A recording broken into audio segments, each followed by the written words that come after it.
Hello, you wonderful people. Doing a mic check. One, two, three.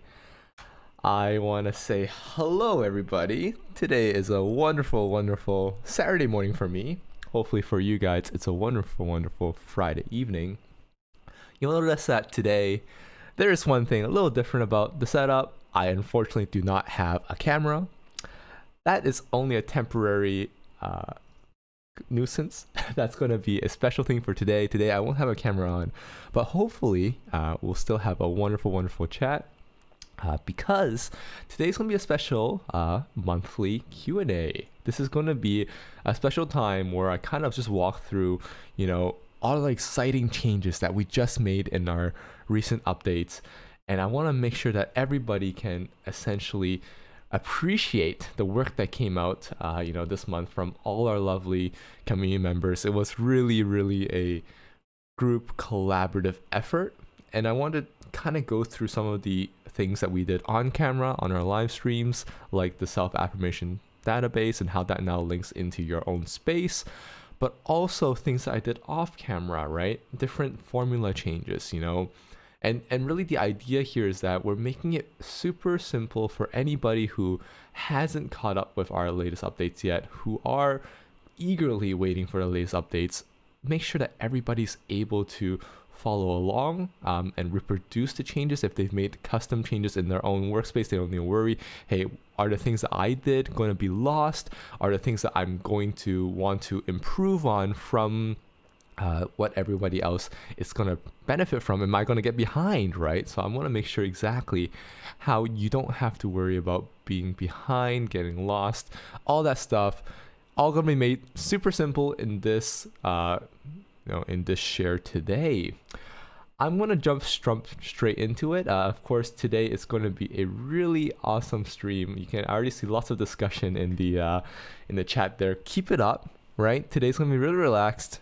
Ask any questions you want. Today is for you. Today is for me to answer to you what's coming up, what's being built. And of course, if you guys saw the latest poll on the community, we're actually also going to be changing up our live stream format starting next week, where we're going to have co-hosts. Next week, we have the lovely Travis, who's going to join us on an awesome adventure to clone some of the best investment apps out there like Mint.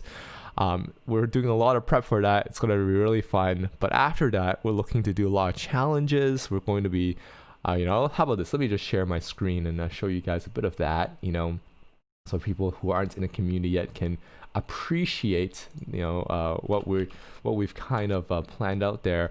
But essentially, we have lots of big plans on how can we make these live streams more interactive, more exciting, challenges even. Think about, 30 minutes to build something awesome, right? And you have two people going head to head, two Notion pros or even just two Notion enthusiasts going head to head and building some really awesome stuff. And I just think that's so awesome. And I want to make sure that you guys have a great opportunity to participate in that, right? And make sure that there's a lot of things we can do together. So let me just share that bit. So yeah, so if you haven't voted already, please do vote. We're at 12 votes right now, but we have lots of interesting challenges that we can build. There's an API connection that we're trying to build right now, and I'll talk about that later on in this setting for sure. But my gosh, we just have so much to do and so little time, I feel like. But anyway, back to our main thing at hand. And again, just making sure y'all can hear me. I didn't get a confirmation yet, but just seeing all that. Let's go ahead and talk about our latest changes. So, global changes. So I kind of wanted to just explain how this works. Basically, you guys, when you land into our space, let's call it that, when you land into the new packages that are sent to you, whether they be through Patreon, whether it be through your email, whether it be through our community space, essentially you get sent a bunch of template links depending on which one you fancy. The super package obviously has all the everything, gamification project and Be Intentional series. and you'll be able to note the differences by the name. So for example, and let me pull up a great example for you guys. For example, let me, I think it'll be best, I'm just trying to make it super seamless for you. Where can I get out that thing? Yeah, so I just want to show you the 3 different packages just to make sure you guys don't get lost. I'm going to have all 3 of them up. So you can even follow along with me if you have the package links and you want to make sure that you are taking the latest and greatest versions. That's why I really want to make sure you guys have, and I don't have to worry too much about anything else. So the latest super package is going to look like this. I'm going to open a new tab, new window. That's how it's going to look like. Give it a second to load. And then the latest Be Intentional package will look like this. So this one was a September 4th for the super package. This one is the gamification package. It's going to come right up soon. Right here. This is the Be Intentional package right here. So you can see that this has its own thing. This has its own title screen. And then last but not least, we have our gamification project, which is super awesome as well. And you can see that it looks like this. Basically, when you first get in, no matter what, you want to press the duplicate button on top right. Right, I already have the duplicate button, so I've already duplicated it into my space, so I don't need to duplicate it now. But basically, you just gotta click that duplicate button and make sure that it's in your space properly. And you'll see that there's a little toggle button under here called Update History. So you can kind of see exactly what's been updated recently. And I just want to make it very clear that these links will actually take you to the main template, the view-only versions. If you want to find what was changed inside your own packages, you'd probably have to scroll down and just explore a bit.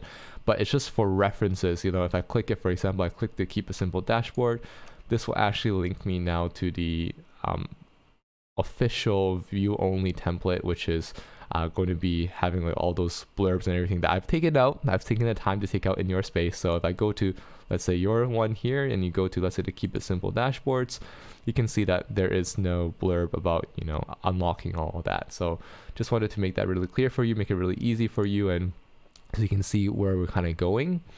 But basically, that's kind of how it will work. You can essentially see all the changes in here if you did miss it, if you didn't want to watch this whole video, if you maybe you want to skip around and just go to the exact place where you decide that you have value and you want to go and change all that. But basically, if you want to see update history, just untoggle that and then you can see that. And then otherwise you can get started. I'm also going to be walking through how you can duplicate this back into your space. Like for example, if you want to migrate old versions to new versions, that kind of thing. I want to make sure that's really easy for you. So don't worry. But for now, I want to just quickly jump in and essentially show you a bit about, you know, what was changed, and also make sure that, you know, if you guys have any questions about the changes, like why did you decide to do it this way, or at least just talk through the ideas that we had while we went through these changes, so that you can appreciate, I guess, what was the intention behind the change and how can you make the best use of it. So quickly going on, I don't want to dwell too much, but let's go into the Keep It Simple dashboard. So I'm going to click this, I'm going to open this into a new tab, the Keep It Simple dashboard. Super easy. We had a live stream where we explained that we wanted to keep things really simple, where we had everything we needed on one page, but not always shown all the time, because if we have everything shown all the time, it's super convoluted, super, you know, stressful, because everything's just showing. It's like, wow, you know, what do I focus on first?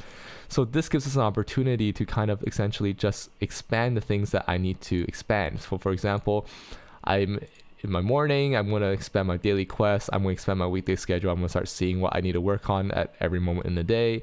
I'll be able to see my timer and all that. That's all part of our Keep It Simple dashboard. But what is interesting now is that we spent some time to go through, hey, how do we make really intense, and I say intense with the best of intentions, right? But how do we make really intense filter groups so that we are seeing exactly what we need to see at the right time and not anything different? for us, how do we make sure that we see important tasks first, and the things that we only want to see. And for the things that we need to plan on, so for example, if we go back into plan our day, so construct structure planning. So if we go here, then we can see all the, fine tuning that we need to do. For example, all the different, missions that we can go on. And again, you can see that we have different filters. We talk about doing mobile filters as well. So we did mobile filters for in a list view format to make them a lot more seamless, a lot more easy to work with. So these are just the changes that we've passed on, and mostly they're just the filter groups and going through them. You can check out that live stream link if you want to, but this one was purely just transferring over to the main package. So that's that one, really simple. The guide to make mobile dashboards more mobile friendly. This one is really cool. So I spent some time explaining, a bit more about my philosophy in making mobile dashboard views. So you can just go into this link, and it's lagging a tiny bit. Yeah, go into this link. You can click on this link called mobile readability. You click on that. It'll snap down to here, and essentially I give a little explanation about how you can make every single dashboard in Notion, not even just for our templates, but any template you use, any kind of workspace you use. How do you make it super awesome, super readable, and make that view in isolation on your mobile devices? And of course, I also explained that if you guys have a particular view on a mobile device, you don't have to worry about that view kind of changing, like your default view when you load that screen. It's always going to be per device. So on your desktop, you can always be loading, let's say, the gallery view or the table view. But on your mobile, you can always be loading the list view, which again, for me, is like the best view hands down. You kind of see this, right? It's super easy to see. It's really obvious the information that you need to see at the right time. And of course, the gallery view also works really well if you want to have like a nice card view on mobile. So that's another change that's been added, and to teach you guys more and more about how you can use the packages effectively. Build your own dashboard. This one is also super easy. This one is simply me going in and saying, hey, how can I give you more resources, more videos? So basically now when you generate each mode, you'll be able to see, so I'm not going to generate it now, but I'm just showing you, you can kind of see all the different easy modes, etc. that has been, the videos that have been produced for you guys to really learn exactly how to use specific templates. So for example, you can see that the video now is loaded here. You guys can watch while you learn, and learn while you watch, and be able to use the packages, and just a various cleanup of resources and how-tos overall. That's not all the fun part. That's just the tip of the iceberg. That's just making sure you guys know a lot. This is more like information wise, or just passing information in. But what I really want to show is this self-affirmation lookup in daily reflection. I think this is super awesome. I want you guys all to start using it today. Really, this is probably one of the happiest things we've ever built in our community, because it's just so collaborative. It's just so amazing the way that we can band together and build like a resource that globally everyone can benefit from. And honestly, that is one of our main core, principles at Coextra, is that we want to build things that are useful for not just us, but for a global audience, and most importantly, things that people can appreciate and understand. So if you go into your daily reflection from now on, which just means your daily quest, right? And let's say I go into the actual daily quest. Let's simulate this, right? Let's say I'm going to my daily quest. I see a weekly view. Today's, for me, I guess September 5th, but for you guys, September 4th. So let's go into here. And let's say you scroll down, happy, you're going to start doing your daily reflection today. You're going to load up today's 5. So mainly your things that you want to reflect on and all that. We now have, like normally, let me just even walk through this in case you guys haven't been using this effectively, or at least the way that it was designed for, but that's totally fine also if you guys have your own way of reflecting. These are just my guidelines in terms of what I enjoy when I reflect. Basically, in the mornings, when I go through my checklist for my daily quest, I kind of go through and I say, what did I say yesterday, on the day before, what I wanted to sleep on? What did I say that I wanted to do tomorrow that was high leverage? And then I kind of note down, what are my breakthrough insights? What are my super, what have I thought about over the evening that, maybe I was pondering over a problem, and now when I wake up, eureka moments, I figure out exactly what I need to solve. Or maybe just during my my meditation, I figure out something new about myself. That's where I put down my breakthrough insights.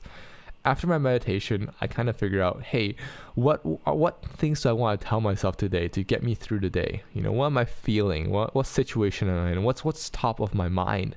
And again, the normal process, was very lacking for me in the sense that, hey, I'm not good at saying nice things to myself. Most people aren't, because, there's a lot of reasons why that can happen. But essentially, my idea here was that if I now have a template, and let's make this, maybe even full width just to make it easier to read. But if I had a template, right, that said, hey, today I am feeling, low energy. Today I'm feeling uncertain. I'm feeling rejected. Any of these things, or even if I decided to say I wanted something specific, right? If I wanted to just say filter, I'm currently feeling, unhappy, right? I'm able to then immediately filter out exactly the feeling that I'm feeling and see what other community members have recommended, that if you're feeling unhappy right now, what can you tell yourself to make yourself feel better in this situation? And not only what can you tell yourself because, some random internet stranger on the website told you about it, but actually if you zoom in, we're going to put more and more information into here about real stories about why this affirmation specifically has helped us so much. And you can even add in your own information, your own feedback on how, this is helping you today, right? So it becomes a really collaborative process where you can really start understanding yourself a lot more and tell yourself the right things over time. And I just think that's super, super amazing. This is one of the things we built in our live stream as well over the course of this month. I really recommend you watch the whole thing. It was an amazing, amazing live stream. Everybody helped out so much, especially you can see Dean as well. But essentially, you can use the filter and search options to really get down to the nitty-gritty of what you want to find out about, the affirmation that you want to tell yourself. And of course, the situation here is really awesome. So you might have a specific situation you're dealing with. And again, we have various ways for you to kind of search and find out exactly, maybe you're going through, career choices, right? Getting a job or stuff like that. And you can kind of see what we have for that. I think the keyword for this one is job. I don't exactly remember here. Yeah, looking for a job, and you can kind of see, information. And of course, we have instructions here that you kind of explain what's happening. But I just think this is like one of the biggest things, and once you figure out, let's say, an affirmation that's going to work for you, you can kind of exactly just copy and paste the affirmation, right? So for example, let's say you take this and you say you Control A, copy, and then you stick it into your affirmation here, and now you can kind of reflect on that and help use that as your guiding light as you go through the day. So this is a really, really awesome change, and this is now all included in your templates. And of course, everything else is just, just explaining it a bit. It's not new, but I wanted to make sure you guys knew how to use it if you guys would. But what's one thing I could do that I would do to make life a little better? This is usually the best practice of, meditation and reflection. It's, forgetting everything else. Your life is complicated. Don't overcomplicate it. What's one thing you can do today that's going to make your life better? And don't worry about anything else. What's the first thing you can do? And this is where you can kind of plan it and make it actionable, when, where, and how, why embark on it. So you're not just talking about it. What's something new that you can experiment today? This is for you to balance out the order and chaos in your life. If you are able to then say, hey, this is something that I don't normally do, but I think it would help make my life a bit more interesting, something I don't normally do, and get me out of my comfort zone a little bit. Well, that's something that you can say, what's something new I can experiment today? And you can make that a very intentional thing as you plan out your morning. Of course, what skills will you practice? And this is really interesting. This is where people like, Anne in our community, I really enjoy, and I also really enjoy too. essentially you can kind of map out like the 5 big learning moments of your day that you think in the morning, you're already anticipating. And at the end of the day, you can kind of, or even as the day goes, you can kind of reflect on it and add the information. It's like, hey, yes, this happened this way, this happened that way. These are my learnings. These are the action items I want to take on that. So basically it helps you kind of summarize your day at the end of the day and see like, hey, this is what you anticipated your day to look like. Did it really happen that way? What was different? What changed? And it helps you be better at estimating your day, whether it be your outputs or the things you expect to happen, or, just anything that normally, occurs in your day-to-day lifestyle moments. And of course, we have our 750 words, which is what I recommend every day. You kind of go in and, write 750 words in the morning just to clear your mind. Even if you're not a writer, it's usually good to have some kind of, deep introspection. Usually you end up a lot more creative than you think. And I really appreciate that, because that's how I generate a lot of the content that you now appreciate, right, on Coextreme and all that, is because I spend the meaningful time, 30 minutes a day, just to write, whatever's top of my mind. And usually that turns into some kind of big piece that I'm able to share with my friends, family, and community. And finally, this is a useful place for you kind of just see, whether it be your finance management or success plan, just things that you finished at the end of the day. These are all filtered out by today. So basically you get to see everything you finished today, and it's just a good chance for you to recap things that you filled into your databases as well. And of course, we have our normal reflection categories here, your 3 words to describe your day. What did I do today that I feel happy about, I feel good about, mistakes that you've made, you kind of can track them in a database. Meaningful conversations you've had, that's super important.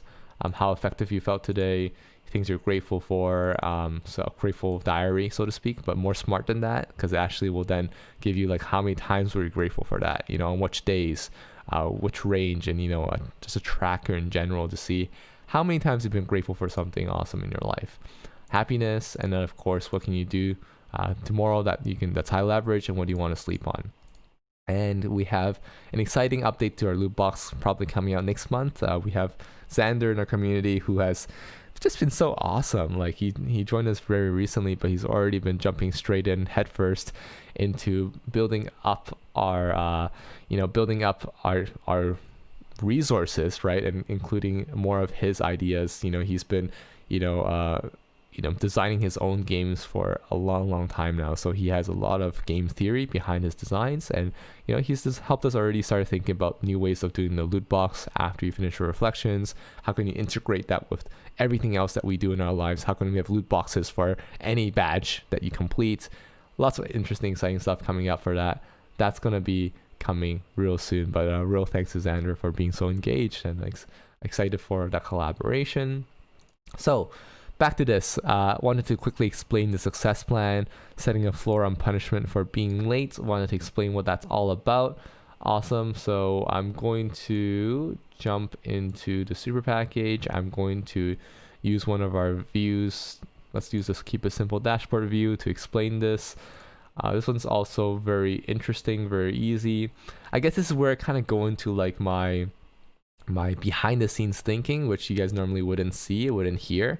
But I think it's really interesting to give you a good insight into how the way I think about, every single property, because I spend a lot of time on every single property. Things I don't just build it for, randomness sake. It's really like, hey, there's a direct use case here. I think it's valuable in this way. It's been validated by, community members or family and friends alike that says this is important to me. And then finally, I use it for myself for like a month, and then I release it to you guys. So there's a lot of intention behind a lot of things we do, and I just want to make sure that you guys can see the behind the scenes so you can appreciate a bit more about that, but also being able to influence it, right? If I have a wrong assumption about the way things work, this is a really good time to kind of call me out on it and say, hey, no, actually, Conrad, I think of things this other way. I'm like, perfect, no problem. If this is for you. So give me a second, I'm gonna get a sip of water, but we're gonna jump right into that bit.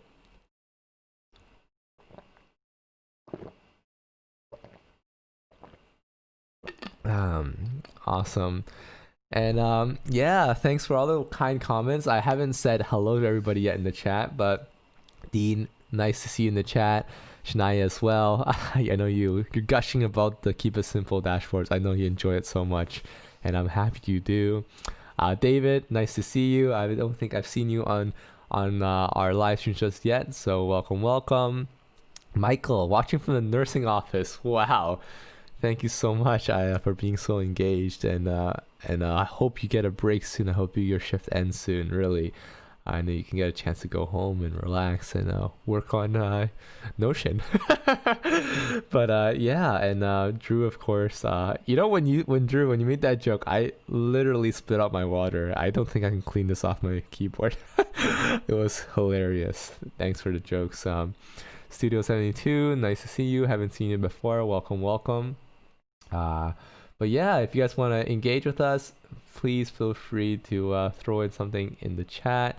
Say hello. Always happy for engagement here on this channel. All right, let's explain this. So, 2 things to explain about our success plan. The first thing is, let's pick one where the due dates is very old. Oh, Travis. Hey, Travis. All right, awesome. Studio 72 is Travis. Got it.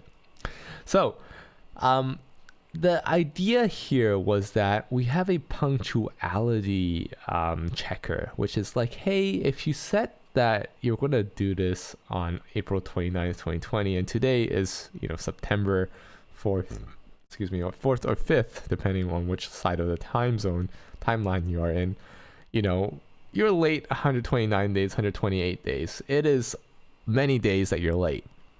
So the intention was that, hey, if we're imagining each project, right, to be kind of like an NPC, a non-player character in a game that's giving you a quest, right? And each of these quests, again, have their own deadline, so to speak, right? Their own opportune moments to complete.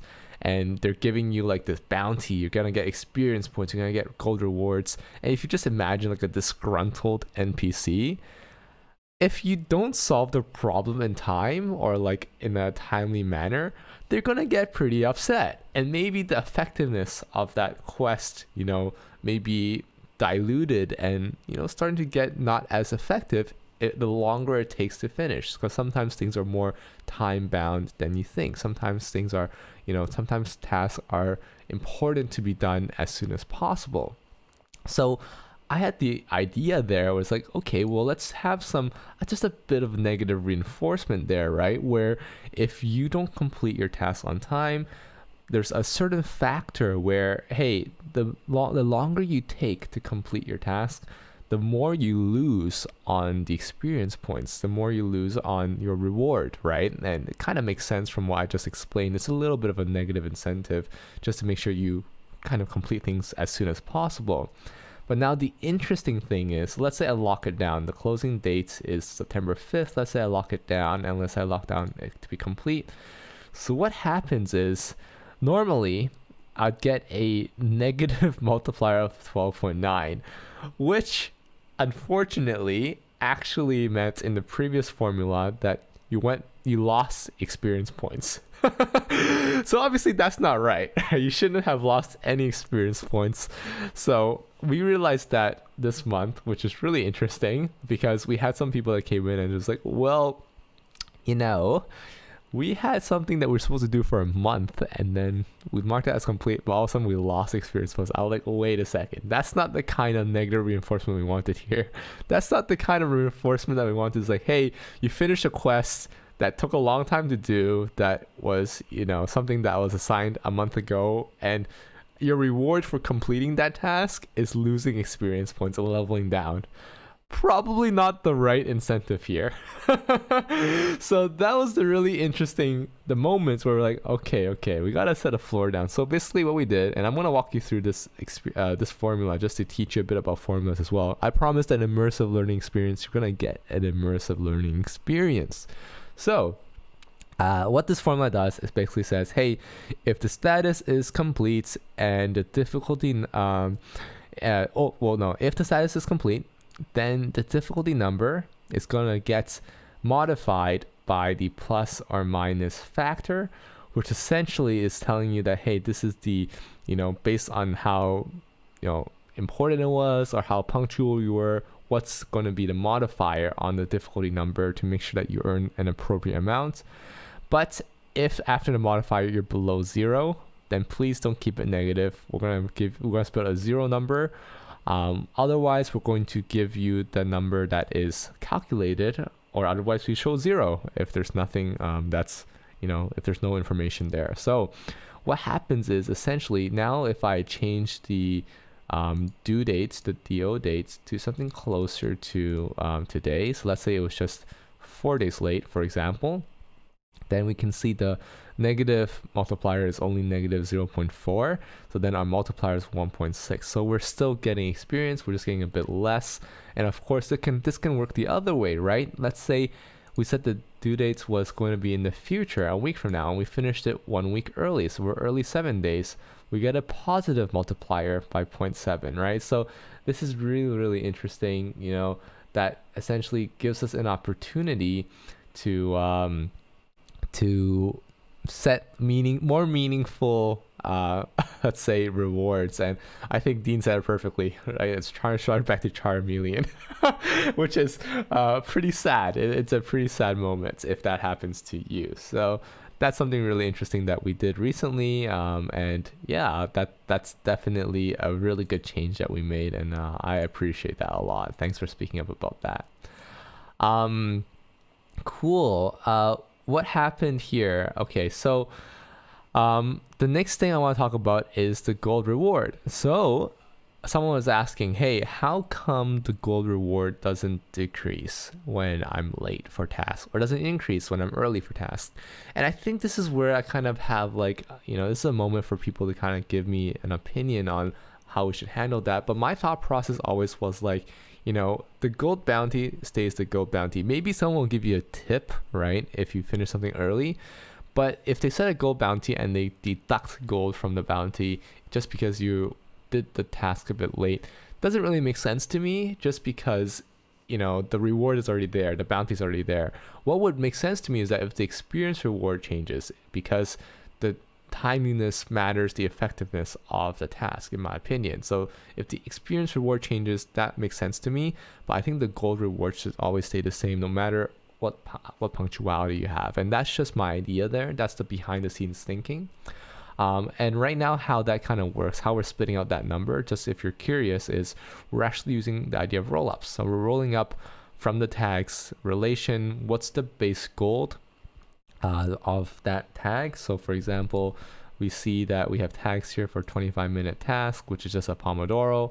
We can see that the base XP is 25. We can see the base gold is 50. So basically, we're just rolling up that number, 50, and we can say, hey, the gold reward is going to be the difficulty number times the base gold.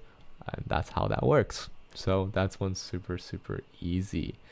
But yeah, this was a very interesting discussion we've had. I also wanted to talk about the expanded messaging modules in content creation flow. So that's really interesting. And this one can also be talked about for a little bit.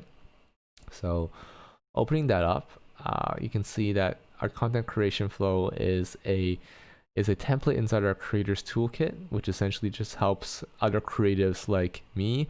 The intention is like, if you have a message to share to the world, a lot of other content creators kind of share more like the exact distribution process or like the drafting process and all that, which I think is valuable. But I think for me and a lot of people that are like me, it was more the question of like, how do we make valuable content that people care about, more so than how do we make the delivery of the content, meaning how do we deliver the content? It was more like, what do we need to share that people will care about? Because I think the downfall of a lot of creatives is that we always think that everybody cares about what we have to say, and unfortunately the world isn't that kind to us. It's more about how can we be specific about what we have to say so the right people can find out about us and be able to appreciate what we have to share with them and learn from what we have to share to them. So this whole template is all about making your creative process as meaningful as possible. So you're not just creating for yourself, but you're creating for an audience. You're creating for people that care about your craft. And I think that's the missing link for a lot of creatives when they're trying to make the jump or trying to make the decision to say, hey, I want to create. I feel like I'm a creative soul. I have things to share, and in which way can I share in the most effective manner? So what's happening here is basically I'm splitting up everything, right? So when you start, it's like, what's your brand? What do you want to be known for? What's going to be your delighter? What's your personality, right? If you have a difference between the brand and the creator, and what are you an expert in? How do people know what especially you're going to be good at? What can they learn from you? What are your areas of expertise? Then you kind of go in and, I'll just show you the big picture so I don't have to kind of go into the nitty-gritty detail. But basically, I kind of subscribe to the idea of the ADA model, where you have awareness, interest, desire, action, and also retention.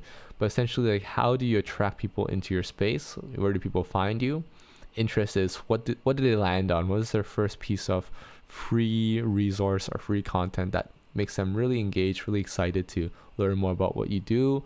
And then what's more things that you can give them to essentially spark their desire to subscribe, to support you in a bigger manner than just browsing your free content? And of course, how do they take action on that? What are the different options you have for them to support you, whether it be through Patreon, whether it be through just more deeper level like books, right? Or any kind of other content forms of media that normal people wouldn't just pick off the shelf. And of course, how do you retain your loyal audience? How do you retain your biggest fans to make sure that they enjoy the work that you do? But the really big difference that we made here, the big change that we made this week, was something inside messaging modules.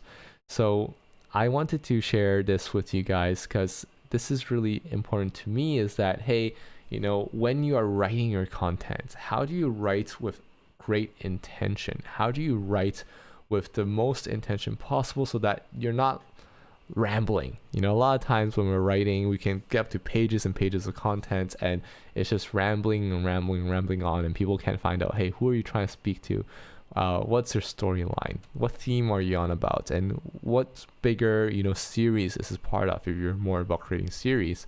And this is how I can split it up for explain it. And yes, Travis, this is a template, this is live, this is for our community to enjoy, because I know we have a lot of creatives in our space, and I know you guys all have so much to share. So I'm just doing my part to make sure that everything I've learned about how to share my best content is also taught to you guys, so you guys can also share your best with the world. So yes, Travis, it is a template. Awesome. And you can find all this, by the way, in our community toolbox. I'll just type it in the chat right now. But in our community toolbox, you can see everything. You can find out all that we have to offer for the world. We have over 30 plus templates now. I dare say we are one of the most full feature templates in the Notion space, just because we are so crazy about organizing our life in every way that matters.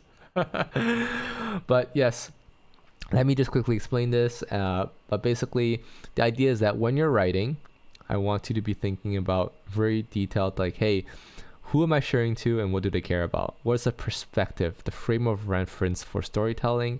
And also the medium, where do they digest content the most? Do people enjoy, if I'm writing about something specific and I'm trying to target early entrepreneurs, is LinkedIn the best place for me? Or is a newsletter the best place for me? Or is a video the best place for me, right? So it gives you a good understanding of where you're going to share your content after you are done writing it. And also you can see the persona details, right? You can see, for example, if I expand a new persona, you can kind of see exactly who I'm trying to target, like an idea, right? For example, this person, just an example, male, single, startup founder, early to mid 30s. You can kind of see like, hey, when I'm writing this, how do I imagine this person in my mind so that, I'm writing for someone that would care about my content and not just for someone that imaginary person that I don't know, right? This is someone that I ideally have done great research on, and this is someone that is meaningful to me to then share and impact and give them quality content. Next is storylines, and I think this is also very important. Storylines is where you go in and you say, hey, this is the overarching body of work. This is the story behind, the specific story behind what we're trying to write here, whether it be at least for me, something about learning more every day, something about life hacks, something about self-love, something about a supportive community. This is kind of the feeling you're going to get at the end of the reading or watching the material. And this is where I kind of want to say like a thank you to like one of my high school teachers. He's a philosophy teacher, but basically the way he taught us to write was that when you're finished writing, the viewer or the reader should have an intense imagery in their mind. And a really funny way that he explained it was that, think about writing like a drawing like an imagery of a dragon in their minds, for example, right? If you use descriptive words like scaly, claws, fierce, flaming, and I'm not saying you're writing about like some kind of fantasy adventure or anything like that, but even the fact if you are talking about just anything and you throw in descriptive words that have a very strong imagery like a dragon, you have a much bigger chance of the person retaining what they're reading after the fact. So I want to bridge that concept over to storylines, where you got to figure out in each storyline, what are your key words? What are your most descriptive words that explain this specific storyline, so you can continuously repeat them throughout your writing and also in other writing that has similar storylines as this, so that you're starting to build imagery in people's mind. You're starting to build, hey, this person I'm subscribed to, this person that I'm reading about, these are the things that they talk about, and I know this because subconsciously even, because these are the things that show up in the writing a lot. It also helps with your SEO, right? If you want to be ranked highly in Google search, if you want to be ranked highly in like in more places where people can find you, you need to have keywords where people can know you for. So that's where I think it's really important to have clearly define your storylines and what necessarily you'd be talking about and the keywords that kind of describe that story, so that when people finish reading your content, they can have that intense imagery that you want them to kind of embody and remember. Themes is the overarching themes that your content is all about. Again, for me, I have 3 main streams: being intentional, making work fun, and creator's toolkit. These are the 3 things I'm going to be talking about till the end of time. These are 3 things I'm an expert in and I know about. So these are the things I want to share with people and make sure that at the end of the day, every single storyline that I write will also have an overarching theme that I'm following under. And of course, in the themes, you can even set things like, your brand guidelines. So for example, in my space, I have brand guidelines telling me like, hey, these are the, fonts I use for anything relating to be intentional. These are the colors I use. This is the red shade I use.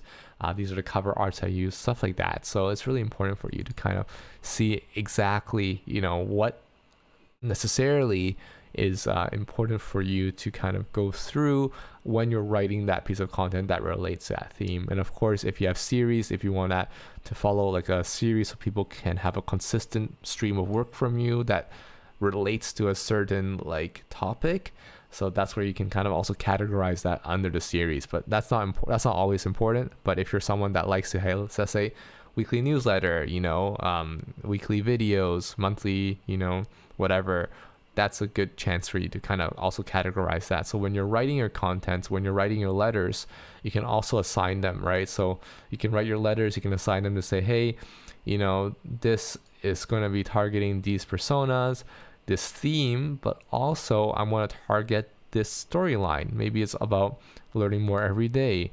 And then I'm also going to be targeting this series, maybe it's a Friday live stream, right? So this is where you can kind of see, hey, this is my persona, this is my theme, my storyline, my series. And when I'm writing, I don't forget. I think that's, again, the most important thing. I want to make sure every time I'm writing, I don't forget anything. I know who I'm writing for. I know what I'm writing. I know why I'm writing it. I know, in which mediums I'm writing it in, because I know that I'm being suggested various mediums that make sense for me. So if there's any questions about anything I presented today, really happy to take them on. But essentially the idea, of these live streams, and again, this is a ongoing and growing segment. But the idea is that, starting next week, we're for the 2nd, 3rd, and 4th weeks of the month, we're going to be having lots of really cool collaborative sessions where we'll have interesting challenges, discussions, really cool builds with other co-hosts as well, people that either have domain expertise, so experience in the thing that we want to clone, experience in the app that we're trying to use, or experience in the workflows that we're trying to build. They get a chance to benefit from them sharing their experience and me, I guess, building a unique template for them. But also having the chance to have really experienced builders, other Notion pros, other Notion creatives, and just really build like the most ridiculous things we can under, self-contained restrictions, right? You can't use relative properties at all, or you can't use drop-down properties, or you can only build things in table view, and just really seeing how creative we can get with that. And I think that's just a really, really cool way of getting engaged and having a lot of fun. I also wanted to bring out a really cool collaborative space for you guys in case you guys haven't seen it just yet. And let me show you guys. This is a really interesting space where we have a lot of community members already submitting a lot of interesting content. So I wanted to bring that up again in this live stream since I have the opportunity to do so. But basically here we have a page called Let's Change the World, and it's a really ambitious page for us, and it's something that we're officially launching this weekend. But basically, we've been talking about world bosses a lot, and people were asking what's a world boss? What are you trying to do with this? What is the big picture intention with the world bosses? And I want to explain that to a fine detail, and ideally with examples that you guys can understand. First of all, games. Do you guys play games? Please let me know in the chat if you guys play games and what games you play. And if you don't, even if you don't play games, just let me know so I can explain this concept in a more relevant and meaningful way to you. So go, let me know. Do you play games? And if you do, what games do you play? If you don't play games, that's fine. Just let us know as well so I can kind of gauge, where everybody is at.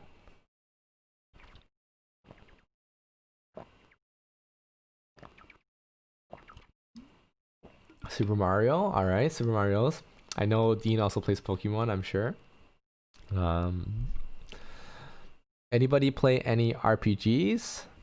Frostpunk, Archeo. Awesome. Lots of gamers here. FIFA, Super Mario. Awesome, Michael. I think that's what bonds us, actually. our shared love of games, and now I guess the game of life, right? Ooh. But yeah, awesome. Okay, so I had a fascinating conversation yesterday with someone in our community, Mike. He's been able to share. Ooh, what is happening here? This is one of our bugs. Yeah, I was bug reporting with Notion the other day, and they were responding back to me finally. But yes, so the example here is that usually the flow in any role-playing game, the flow in the process of the adventure is that you start off at level 1, right? You start off brand new, newborn babe in the game, and you have a bunch of resources around you. You have your quest givers, right? You have the NPCs that are guiding you along your journey to help you level up, right? And get the equipment you need to tackle your next challenge. And usually in these RPGs, you keep leveling up and getting new equipment as you go on until you finally hit that stage where you're in your end game, where you're just going out on community raids and you're going out to fight bosses to then improve your equipment even further and solve some bigger overarching storyline in the game, whether it be saving the princess, whether it be defeating an evil person, whether it be all sorts of different things, the storyline that gives you. But essentially the whole life cycle is you start at 1, people give you knowledge, people give you resources, people give you opportunities to advance yourself. You end up building yourself up, you get the right equipment, the right gear, you get the right levels, and then you go out to fight a world boss or a boss together with other party members, and you essentially defeat the game. So the idea here is similar. We're saying that everybody starts kind of at 1 or at 10 or at various stages in their life, but everyone still really needs training. People need opportunities to get the knowledge, right? And also get the action items, the resources, the quests to essentially level up in their lives and get better and better, improve over time. At CoX3, we're giving you the knowledge by having a collaborative, best practices, everyone's kind of sharing everything they know about any specific relevant domain, and we all learn from each other. So that's knowledge we get. We also learn how to take action on that knowledge, take action on our learning through meaningful templates that everyone submits based on the workflows that they're used to and what really works for them, so they can share with everybody else how they can also improve their lives in a similar manner. So that's the action components. And of course, the quests that come out of that is your own internal quest, where you design the quests that will take you from 0 to 1, 1 to 2, and 2 to 10, and so on and so forth. So that's kind of the flow that you kind of see, right? And then finally, my big vision for what's going to come for CoX3 in Q4 2020 and really the majority of 2021 is that now that we all have the best practices of how to be highly productive, how growth, learning, how to, making meaning out of our lives, living intentionally, having really fun while doing all that, making work fun, we're now able to spend more time and attention flexing essentially, or stretching our giving muscle, so that we can go as a group, as a collaborative group, to go solve world challenges. And my idea on world challenges, these world bosses, is that a lot of these world bosses that are reported in traditional media, the big social injustices of the world, or the big problems that third world countries are facing, they're not necessarily the ones that, like, they're over-reported in a way. They're almost cliched as like, of course they need help. That's obvious. And it's like an easy kind of target to help. But there's a lot of local community problems that only people in that community would know.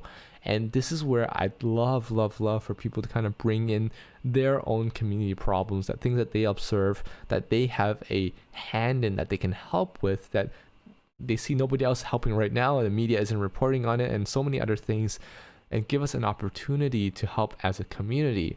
For example, the big things we've already done is like a self-affirmation lookup database. I think that's super meaningful. I think that's something that everybody globally is missing, right? Having the ability to look up, relevant affirmations that help them to get through certain feelings or situations in their lives. That's crazy. We don't have that right now. So this is a big project that I'm really thankful that we were able to build. Right now, we have a submission coming in from someone living in Mexico. They have a dog shelter that is getting overrun, and 60 plus dogs waiting for their new owners. And because COVID has just gotten a lot of people, it's just been really bad for the country and for animals in general. So they want to get a website out to bring more awareness, and that's something we can help with, right? We have the tools and resources to make free websites really quickly and really beautifully, if I might add. So that also gives us an opportunity to have that as a collaboration opportunity for all of us to go and build. And anybody can submit here in our community. As long as you're part of our community, you can submit a proposal, and you can kind of submit, for example, if I press new, you can kind of submit new world boss, and you can explain, what's the problem that you're trying to solve, what's a perceived solution. And every week in our weekly council meetings, we're going to go and we're going to talk about what rewards should you get for solving this problem. For people who are part of this collaboration process, what rewards should you get? And this is where it gets really meaningful, right? The rewards can be intrinsic, right? Obviously, helping people is really meaningful to everybody in general, but also we have different ways of incentivizing this, right? One way is community gold. And I think this is really cool, where community gold essentially is an opportunity for all of us to offer our own skill sets and talents to other members in the community for the chance for them to earn their gold, to spend their gold with us. So for example, right, the example I have here, I have 3 ways people can get involved. Is that, if you have times and skills to contribute, you can either directly find a world boss that matters to you, that you think fits in with your own personal giving parameters, right? Whether you want to be helping in terms of on a one-on-one basis, whether you want to be helping on a technology project, it's really up to you, right? But if you see that there's a skill set that you can help with. For example, I have a self-affirmation AI chatbot project starting this weekend that needs Python experience, and we have Sarah and we have Wei-Xin that's coming out to help, and because they have Python experience and NLP experience, and they see that this is something that they can directly help with. And by the way, that's super exciting. I can't wait to tell you guys more about this project.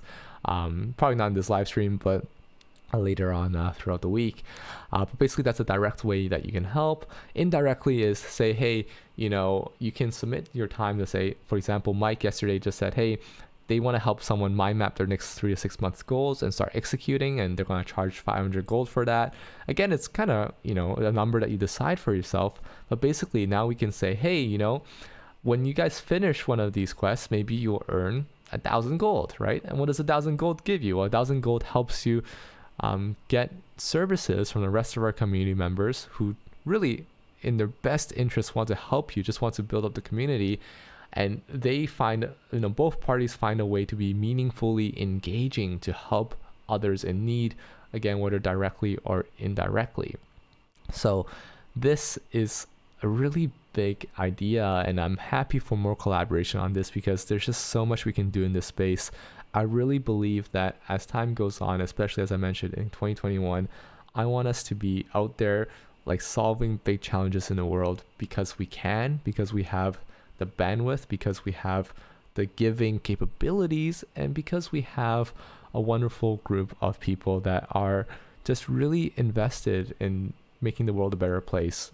If not for ourselves, but for our loved ones, and if not for our loved ones, for our future generation. So that's where the idea is there. And of course, we're building a community leaderboard. We're going to see everyone's gold earnings and have fun just competing with each other for the biggest gold hoarder. And I think that's a really fun thing about that.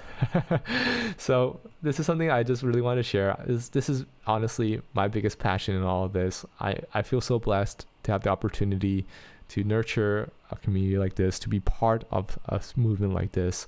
And really, it's my pleasure to be here with you guys. And I'm just really happy that we have the opportunity to build things like this. And yeah, we have just really a lot of cool stuff. And basically, it even solves like a fun need for me. Like I always have like really random projects that I want to work on that I think has impact. And sometimes those random projects people around you don't really get, right?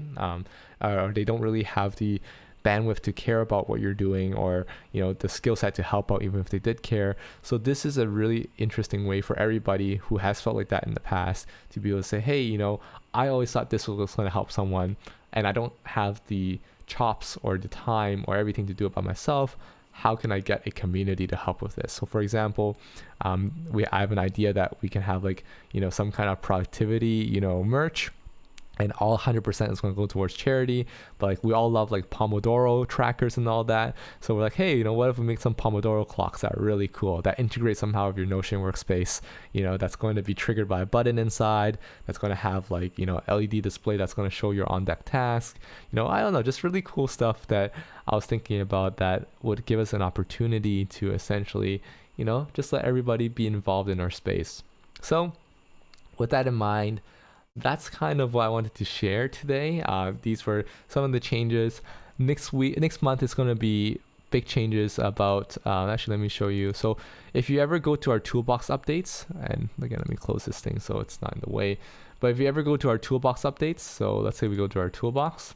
If we ever go to our toolbox and you ever scroll down to, if you ever scroll down to our latest updates, so for example, scroll down to your latest updates, you can see essentially exactly what was changed this month.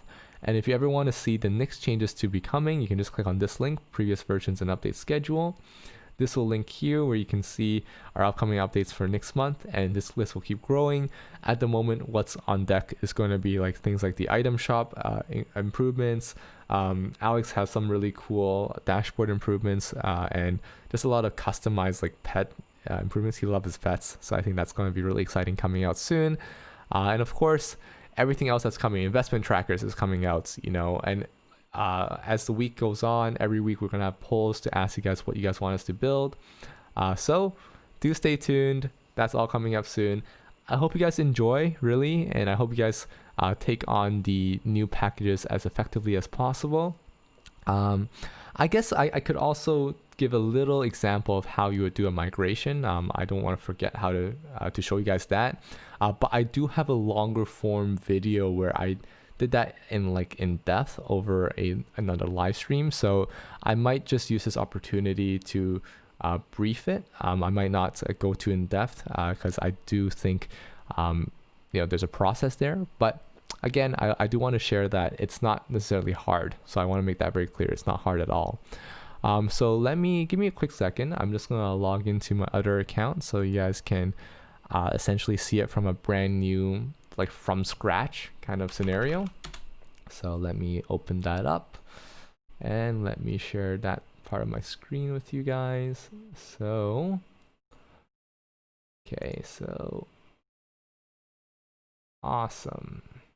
And I'm going to add a new page. I'm going to say archive. So that gets hidden and nobody needs to see that right now. Awesome. I'm going to share my screen, the screen that is relevant now. So for example, we have a space. So let's say in your workspace, you have two different packages, right? You have your old one from last month, for example. You have your August 31st, and then you also have your new one, which is September 4th. So how I recommend you go about this is opening both in its own tab so you can switch between them really easily. And also opening up this page right here is how to upgrade your templates. So this link right here is going to be really useful for you. Oh, and we probably want to open that in the new tab so we don't have to switch back and forth. So give me a second. Let's go back for a sec. How to upgrade your templates. So that's opened in a new tab. So right now we have this how to upgrade your templates thing opened, and I explained to you, you first want a duplicate. Let's assume we did that because we have in our workspace. Again, I mentioned that I have a timestamped video where you guys can show like a successful migration, but let's just say that we're gonna run through. So when you're migrating from like a month to month, so this example is like September 4th from August 31st, you generally could just build out everything like that's different. So for example, I go in here and I say, okay, what's different? And of course we have this video now to kind of walk through exactly what's different. So this formula changed, I got some advanced filters, so what I would normally recommend you do, so the second option here, if you're not that behind, is you just check the new templates and compare what's been changed. And for new properties, just open side by side and rebuild the changes in your own version. So basically what would happen here is like, okay, well, for example, I want to see what was changed in the multiplier formula, right? For example. So I can say like, I can go into the success plan, which let's just go into the keep it simple dashboards as an example, because that's also has some advanced filters that got changed. And I'm also going to open it inside the August 31st one. So keep it simple dashboards. And when I open them up, I can compare the changes. I can compare and contrast, hey, what got changed? Let's open the Make Life Simple. And again, on this side, open Make Life Simple.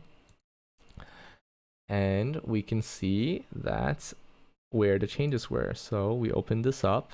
And of course, you can also tune into the live stream where we did the change, and you can follow along with that live stream and just really do that live. But you can see that in the old one, we only have simple like task in progress. In the new one, for example, if we open the same one, go get that bread, and we open this up and we say, hey, what filters changed here? We can kind of see, this is a filter group that has changed. So it's really easy for you to do a compare and contrast just because we have linked everything really easily here for you to kind of see like what got changed. So that's the first thing you can do. And this is really meaningful also if you have a lot of changes in your workspace already that you don't want to duplicate. For example, if you've customized your dashboards like intensely, I don't want you to have to use our dashboards and overwrite yours, right? What I want you to do is learn from the changes that we made, whether it be from our live streams, whether it be from, just the documentation, but really being able to copy and paste it. And for example, the success plan, we know the plus minus and the multiplier formula has changed. We can see what changed there. So we open up one of these tasks, for example, and again, I'm going to open one of these tasks. What can happen here is that we can now go in and see, okay, so on the old one, our plus minus property looks like this. right? A bit simple. If we go into our new one, our plus minus property looks like this, right? And it's a bit different, I believe. Oh, no, that one, not that different. Multiplier? Multiplier. Ah, I know why. Because this package actually was my package to test the changes. Whoops. But the idea is that you can just go into here, open it up, and then you can just copy and paste these formula changes. So Control A, Control C, and then going back into this space and just Control A, Control V, and then you can paste them in. So really simple like that, really easy for you to kind of essentially copy and paste and see the changes, and then you can save, and then that's all you really need to do. So the update notes are really meticulous in that manner. And I think what I'll be doing after this call also is just adding also the live stream links to make sure people know which live stream I talked about this in and how they can copy and paste and how they can follow along in the live stream as well if they wanted to. That's really cool. But let's say that you are using our vanilla packages, you haven't done major customization, and you want to do a full migration also. Maybe you are a few versions behind, a few months behind. So let's follow scenario one. And again, it's super simple. It takes less than 5-10 minutes, really. So for example, now we're going to go into the success plan to migrate, because the idea is that we have 3 master databases. And just in case you guys don't remember this, I'm going to open this page just to make sure you guys can see and understand what this is all about. But essentially, the way that our templates work, especially if you're on the super package, is that we have 3 master databases: the areas of competence, the knowledge hub, and success plan. Generally, all you have to do is just migrate all these 3 things to make sure that you have the latest version, and everything else just wraps around it. What that means is, like, for example, this Make Life Simple, this dashboard, all it's doing is just reading different versions of the success plan, right? So all you have to do is just make sure that your success plan content has changed, has updated. So what I would do here is I would open the success plan by itself, and same thing for here. I open the success plan by itself. And then I'm going to go into the all view. So the all view right here. I'm also going to go into the all view here. And this one is the August one. We can double check that by clicking on here. It's August 31st. Let's go back. We can double check that's the old one. So we can add a prefix here. We can say old, and this is the old success plan.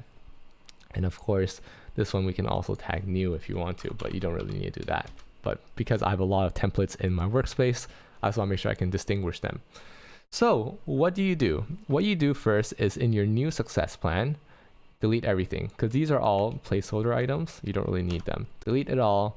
You don't need them right now. It's in your way. So you want to start from scratch. This is how you can also clean up your database a little bit. What you want to do is you want to go to your old, and you want to Control A, and then you want to click this 6 dots, and you want to say move to, and then you want to type new and see what pops up.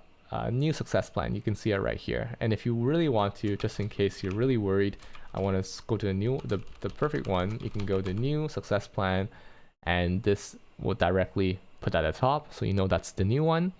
And then you click this. So what just happened? What just happened is everything got migrated in one go. You see the upstream and downstream relations remain intact. You don't need to worry about all of that. All of that remains perfectly intact. You don't need to worry about that. You're done. You're migrated. That's pretty much it, right? Why this works is because the form when you do a migration like this, when you move from one database to another database with the same name or and the same similar properties, the properties don't change, meaning that only the properties with information like drop downs, text, dates, they change, but the properties that are the formulas don't change. The formulas will keep the new formulas, and a lot of the changes we make are formula changes, meaning that as long as you migrate the underlying data to the new database, you benefit from the new formula calculations, like how we just did, the difficulty number and the plus and minus. So, the plus and minus and the multiplier. So that makes it really easy for you to do any kind of migration, because just like that, boom, you're transferred. Now you're gonna ask me a great question, is that, hey, I transferred, upstream and downstream are linked, but not necessarily the areas are linked. And let me explain what that is. So I'm going to move one of the properties over, which is areas, goals only. I'm going to move it to here so you can kind of see what I mean, is that this is now blank, right? And this is not right because normally it relates to your areas of competence. This is where now we go into our next stage of linkage.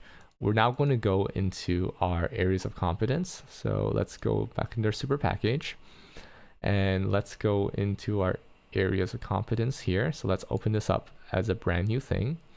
And again, same thing in this side. We're going to open up our super package. And then we're going to open up our areas of competence here as well. And opening up the areas of competence here. Let's see the areas of competence. So now we can see that there is some differences between both, obviously, right? So usually your areas, like you might have changed your areas also. So you might just want to migrate everything.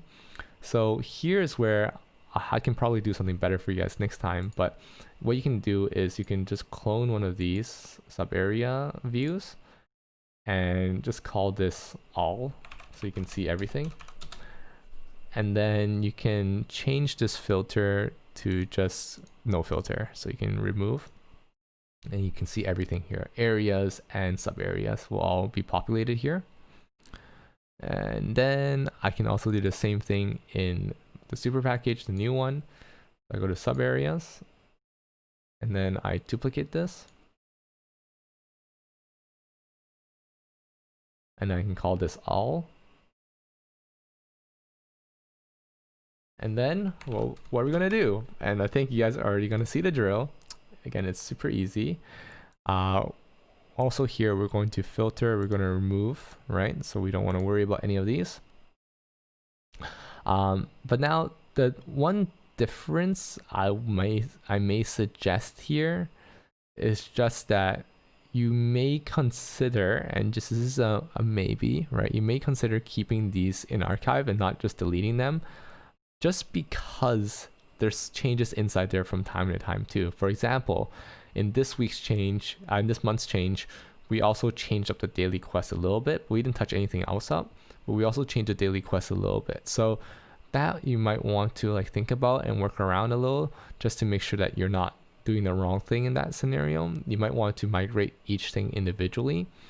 But on the first level, what you would want to do is you would want to say, hey, I'm going to Control A, so I highlight everything. I'm going to click the 6 dots. I'm going to move to, oh, and you see one thing we didn't do here was we didn't put old.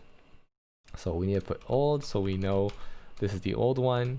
It's very obvious. And we want to put new so we can get the new one here very obvious. So new is here very, very obvious. And basically what you can do here is you can simply go into here. You can select one of them first. And you can press Ctrl A, selects all of them now. And then you click the 6 dots. And then you can click Move To. And the Move To, you can now say New Areas of Competence. And the really fun thing that happens here that I really wanted to show you was that when you do this move, right? Obviously everything gets moved here, and right now it gets a little messy because there's duplicates of everything. I'll explain how to get rid of that in a second. But what I want to show you is actually here, the second we did that, actually the areas relation automatically populated. So Notion actually remembers that if you have that entry inside an areas of competence database and you have these goals inside your success plan database, they'll automatically relate. And I think that's just super awesome. That saves so much time. So that saves you time. You gotta remember that. That's how you're gonna do that. And of course, you can do the same thing for your residents, and that would also your research, right? The same thing, you old, new, just migrate it over. And how you would do that again is you would find that in your super package. You would scroll down. You would go to your original databases for Be Intentional. You would find the Knowledge Hub. So again, these are your 3 main databases, right? You can see it's really easy. These are your 3 main databases. Again, you go in, you make this as old, and then you can just transfer them over as well. So really, really easy stuff. Just wanted to make sure that this was super simple for you, super obvious on how to do that. And just to answer any last remaining doubts on this is usually what I would do here is maybe I would clean it up a bit. I would clean it all up. But what's important here is that when you have changes, let's say in your daily quest, you really got to manually do the changes, I think, just because your daily quest is going to be really, really targeted for yourself. You might have your own habits, you might have your own everything else. So what I would recommend is simply just making the changes on the space, and of course making sure that in relation to which dashboard you're using, just making sure you have the right view for it. Because let's say that I've migrated this over, and let's say I've even deleted this one already. So let me just show you. Let's say you deleted this one already. This was the old one, I believe. Wait, how do I know if that's the old or new? Actually, I don't know if that was the old one or new one. Let's just assume I deleted one of them for now, because there's something I need to show you specifically. And let's say we go back into the build your own dashboard. So let's say we go into the build your own dashboard and we go into here. The view that is pointing to is always going to be pointing to the original one that was duplicated alongside this template. It's not going to be so smart to know that, hey, it's actually, you have something brand new now, right? So for example, this intermediate mode, this areas of competence, this one is pointing to the new one, which is great. But the issue is that, you know, it's for the daily quest, for example, the daily quest is still going to be pointing to your old one, no matter if you have a new one as well. So this is where you're going to have to throw in your old template into here if you're going to be using this view. So make sure you're not entering data into the wrong view, into the wrong space. And of course, I can have a write-up about this and explain this more if you're confused. But essentially, I want to show you that if you do this quickly, it's like a 5-10 minute migration process. We're trying to make it as simple as possible for you. So yeah, hopefully that made a lot of sense. Hopefully that was valuable to you in some way. Of course, I really appreciate all your interest and all your engagement today talking through this. I had a lot of fun. I hope you guys had too. This marks the end of our live stream for today. Do make sure you tune in for tomorrow's weekly council meeting. All the details are in our events page in our community space. Thank you again, guys, for being so in tune, so engaged, and I look forward to talking to you guys next week, where we're going to be handling a investment tracker clone, as I mentioned, with Travis from our community. Super excited. You guys have a wonderful rest of your day. If it's a Friday for you, wonderful rest of your evening. Good night, sleep tight. And of course, if it's your Saturday, have a great weekend ahead. You guys all take care and have a wonderful weekend. Bye, guys.